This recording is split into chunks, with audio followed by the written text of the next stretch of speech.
Trinity awakens from a coma to find herself weak but alive, unaware of the lengths Reece went to protect her. Lyla reveals Reece's unwavering devotion, but Trinity struggles to believe it. Meanwhile, Noah grows increasingly suspicious of Reece's actions, questioning his loyalty. As the truth slowly unravels, a dangerous game of deception unfolds.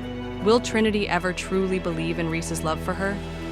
What secrets is Noah hiding, and how will they impact Trinity's safety? What is the true extent of the danger facing Trinity and the wolf pack? Who can Trinity truly trust? Reece stormed out of the interrogation room. He would break this rogue eventually. Alpha! Alpha! Noah called, running down the stairs to the basement. Reece's heart leapt in his chest. Noah, what's wrong? Is she awake? Noah said. Reece felt like he could breathe again. Oh, thank goddess. He staggered forward, falling slightly into the table that held the ice water. You scared me. I thought something was wrong. Not with her, Noah said. He glanced up to the top of the stairs. Your mother wants to talk to you. Reece couldn't help the laugh he did. Am I in trouble? Wait, are you serious? She can't have a problem with me getting information. She has the same problem we all have. You don't treat Trinity properly, Noah had told him.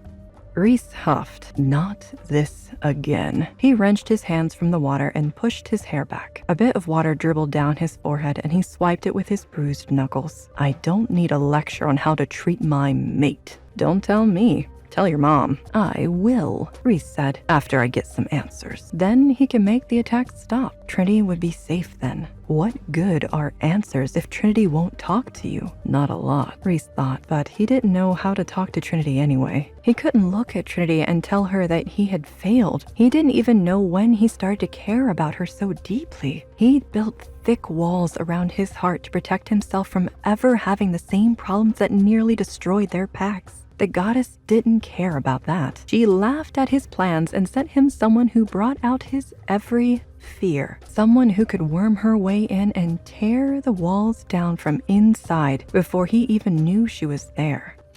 Reece, Lyla called from the top of the stairs. You come up here right now. Reece cringed. He hadn't heard her angry mom voice in years. I'm a little busy, he called back. She growled down at him. Don't make me come down these stairs. I'm still weak from my nap. He rolled his eyes. Calling 7 years catatonic a nap was more than an understatement. He glanced at Noah for help, but his assistant was already headed to the rooms to do some interrogating of his own. Reece headed up the stairs like a funeral march. How was he supposed to explain this to his mom? Why didn't she already understand?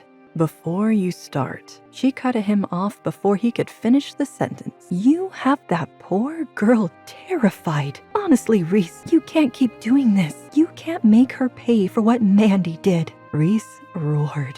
Don't say that name. Lyla stepped back at his command. She wasn't compelled to follow his orders. There it is. All right, let's get to it. Time to talk about why you can't love your mate. Oh, shit. Now, sit. I feel like a kid again, Reece thought as Lyla thanked Abigail for an ice pack and requested some tea for both of them. His mom blew on her cup, taking her sweet time to talk to him. Reece awkwardly placed the ice pack on his knuckles. You still take your tea the same? Lyla asked. You don't have to build up to it, he said. I'm a grown man. A grown man who's been throwing a tantrum for the last 2 months, Lyla corrected. Do you know she waited to tell me about this? All she said before was that you didn't like her very much. How perceptive, he grumbled. Lyla tapped her spoon on her cup to make a high-pitched sound that made him wince. She wanted to protect you, Lyla told him.